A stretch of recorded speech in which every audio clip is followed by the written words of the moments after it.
प्रधानमंत्री नरेंद्र मोदी ने तारिक रहमान को जीत की बधाई दी है। ट्वीट करके ये बधाई दी गई है। उन्होंने कहा कि ये जीत आपके नेतृत्व पर विश्वास को दर्शाती है। इंद्रजीत कुंडू मेरे सहयोगी जुड़े हैं तमाम जानकारी के साथ सीधे ढाका से। इंद्रजीत, किस तरीके के अब रिलेशनशिप रहने वाली है भारत और बांग्लादेश की, क्योंकि क्या भारत जो विरोधी भावनाएं हैं उनको और हवा मिलेगी तारिक रहमान के पीएम बनने से, या इसके विपरीत होगा? देखिए, मुझे नहीं लगता इस वक्त बीएनपी उस तरह का कुछ मतलब भारत और बांग्लादेश के बीच में जो आपसी तनाव चल रहा है, तनावपूर्ण वातावरण बना हुआ है यूनिट सरकार के चलते, उसको कहीं ना कहीं सुधारने की कोशिश करेगी। बीएनपी को लेके भारत सरकार का इससे पहले जिस तरह का एक्सपीरियंस रहा है कुछ खास नहीं रहा है, क्योंकि भारत को लगता है कि इससे पहले जब बीएनपी क्षमता में थी तब भारत विरोधी जो ताकतें हैं उनको कहीं ना कहीं बहुत ज्यादा इंपॉर्टेंस दिया गया था। लेकिन इस बार अगर आप देखें, और मैंने मेहदी आमीन जो तारिक रहमान के एडवाइजर हैं उनको कल पूछा था, तो वो लोग ये चाहते हैं कि म्यूचुअल ट्रस्ट और रेस्पेक्ट के बेसिस पे ये संबंध में, आपसी संबंधों में सुधार आए।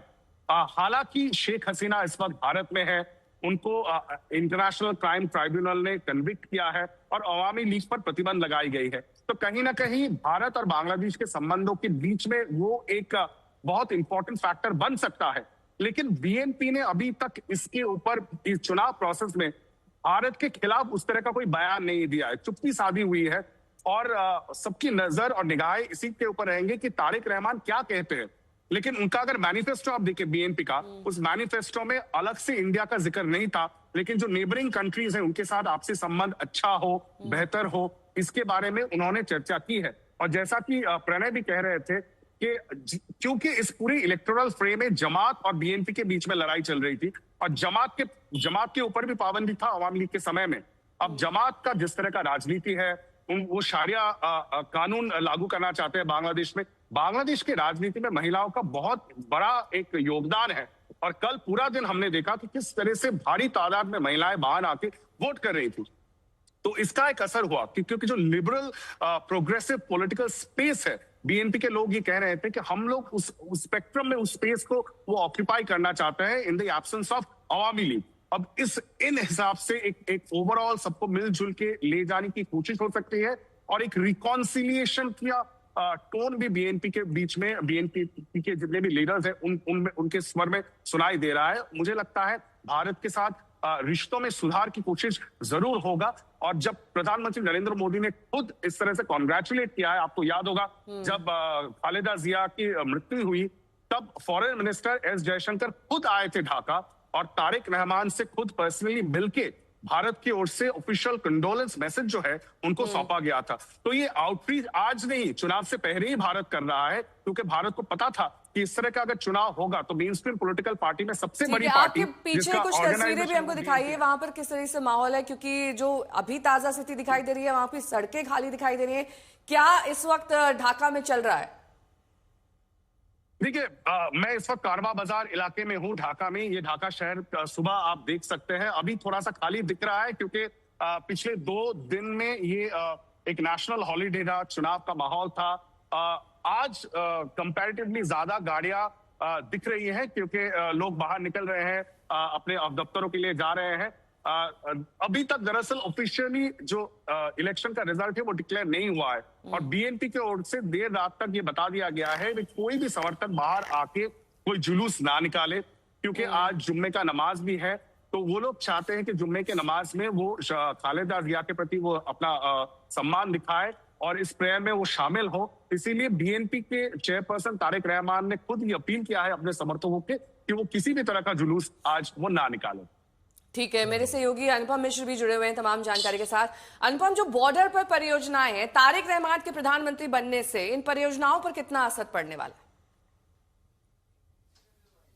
जी देखिए, जाहिर तौर पर एक बड़ी बात है कि कोई ठोस सरकार अगर आती है तो जो भी परियोजनाएं हैं उन पर तो असर होगा ही, क्योंकि पिछले 18 महीनों में अगर हम देखें तो अस्थिर सरकार थी, वहां पर अंतरिम सरकार थी और अस्थिरता का माहौल बना हुआ था। लेकिन अब चूंकि लोग स्वतःस्फूर्त बाहर आके लोगों ने वोट दिया है और ऐसे में 48-50% के ऊपर वोटिंग परसेंटेज हुआ है और एक अगर ठोस सरकार आती है जिस तरह के संभावनाएं हमें दिखाई दे रही हैं, बीएनपी अगर अगर बहुत अच्छे से मजबूती से यहाँ सरकार बनाती है तो खास तौर पर भारत के साथ ही सबसे ज्यादा बॉर्डर लगा हुआ है, 3 तरफ से भारत से जुड़ा हुआ है। ऐसे में सिर्फ एक मात्र म्यांमार है जो छोटा सा हिस्सा जुड़ता है, बाकी तो पूरा हिस्सा बांग्लादेश का भारत के साथ जुड़ता है। तो ऐसे में ज्यादातर व्यापार जो है बांग्लादेश का वो भारत के साथ है और बॉर्डर्स पे जो परियोजनाएं हैं वो भी काफी हद तक असर होगा उन पर, मजबूती से काम हो सकता है। खासतौर पर भारत के लिए भी ये महत्वपूर्ण होगा कि जिस तरीके से वहां पर पिछले 18 महीनों में अस्थिरता का माहौल था उससे उबर पाने में और व्यापार जो जिसमें थोड़ी सी कमजोरी आ गई थी, बाधा पहुंच रही थी, खासतौर पर पेट्रापोल जो बेनेपोल बॉर्डर है उत्तर 24 परगना में, सबसे ज्यादा भारत और बांग्लादेश के बीच जो व्यापार होता है इसी लैंड पोर्ट के जरिए होता है। और यहां पर पिछले 2 साल से लगभग एक अस्थिरता का माहौल बना हुआ था, बीच बीच में गाड़ियां बंद हो जा रही थी, ट्रकें बंद हो जा रहे थे और काफी दिनों तक एक तरह से व्यापार ठप सा हो जा रहा था। तो उन सब परिस्थितियों से उबरने में बांग्लादेश को मदद मिलेगी और इसमें सबसे ज्यादा नुकसान तो बांग्लादेश का ही हो रहा था क्योंकि बांग्लादेश का ज्यादातर इंद्रजीत का मुझे रुक करना होगा। इंद्रजीत, बीएनपी पार्टी के दफ्तर में किस तरह के कार्यक्रम की तैयारी है? क्या विजय संबोधन होगा तारिक रहमान का? देखिए, पूरी रात तक बीएनपी के जो कार्यकर्ता थे वो जो हेडक्वार्टर है उसके बाहर वो लोग वेट कर रहे थे। रात भर जश्न का माहौल था क्योंकि पूरी रात काउंटिंग प्रोसेस चली है, तब ज्यादातर लोग घर चले गए वापस। लेकिन दोपहर को मुझे लगता है बीएनपी के जो कार्यकर्ता वो फिर से बीएनपी पार्टी ऑफिस में दफ्तर में आएंगे। 11:30 बजे बीएनपी के जो स्पोक्स पर्सन है वो प्रेस कॉन्फ्रेंस कर सकते हैं संबोधित, और दोपहर को शायद तारिक रहमान एक बार मीडिया के सामने आएंगे और वो अपना जो स्टेटमेंट वो देंगे। ठीक है, प्रणय भी हमारे साथ जुड़े हुए हैं। प्रणय, खालिदा जिया की लेगेसी को ही तारिक रहमान आगे ले जाएंगे या उनकी सोच अलग रहने वाली है? देखिए, मुझे लगता है कि बदले हुए वक्त के अंदर तारिक रहमान की कोशिश, चूंकि जब वो आए थे, आपको याद होगा उनका वो भाषण जिस दिन वो 17 साल के अपने निर्वासन के बाद ढाका पहुंचे थे और उन्होंने कहा था कि मेरे पास एक प्लान है बांग्लादेश के लिए और बांग्लादेश के लोगों के लिए। मुझे लगता है कि उसका काफी रेजोनेंस हुआ, चूंकि हम महिलाओं की बात कर रहे हैं। अब देखिए मैसेजिंग का कितना महत्व होता है। जाइमा रहमान उनकी बेटी हैं और तारिक रहमान ने हर जगह पे, चाहे अपना अराइवल हो, उसके बाद भाषण हो, वो जाइमा रहमान को सामने रखते रहे। और जाइमा रहमान बैरिस्टर हैं, लंदन में पढ़ी हुई है, अपनी उस बेटी को उन्होंने आगे रखा, यानी एक लिबरल चेहरे को आगे रखने की कोशिश उन्होंने मैसेजिंग करने की कोशिश की है। रिकंसिलिएशन की प्रोसेस होगी, लेकिन हमें यह देखना होगा नेहा, क्योंकि अभी भारत और बांग्लादेश के रिश्तों के अंदर बंगाल के अंदर चुनाव होना है। जो बॉर्डर का इलाका है, उस बॉर्डर के इलाके के अंदर बीजेपी जिस तरीके की बातें कर रही है अपने चुनावी कैंपेन के अंदर, बांग्लादेश के अंदर इस पूरे इलाके में, चाहे वो आप सुंदरबन से लेकर खुलना से लेकर और ऊपर तक राजशाही तक इलाके के अंदर देखें, जो बंगाल और पश्चिम बंगाल और बांग्लादेश की लगती हुई सीमा है, उन इलाकों के अंदर किसको सबसे ज्यादा सीटें मिली हैं, जब डेटा आएगा तब पता चलेगा।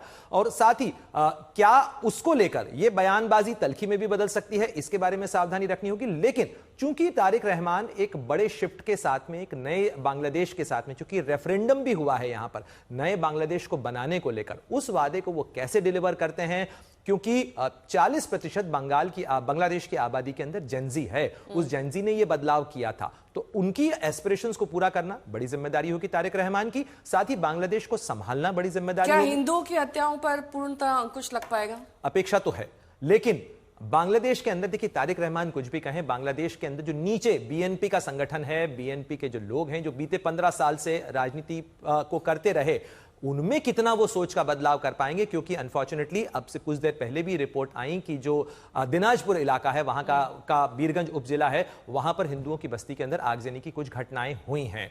तो ये सारी जो घटनाएं हैं, ये लगातार सिलसिला चलता रहा है और इसमें हम एग्जोनरेट या कह सकते हैं कि पूरी तरह से माफी शेख हसीना की सरकार को भी नहीं दे सकते, क्योंकि पंडाल उनके राज के अंदर भी टूटे थे और हिंदुओं पर जो हमले हैं उनके राज में भी हुए।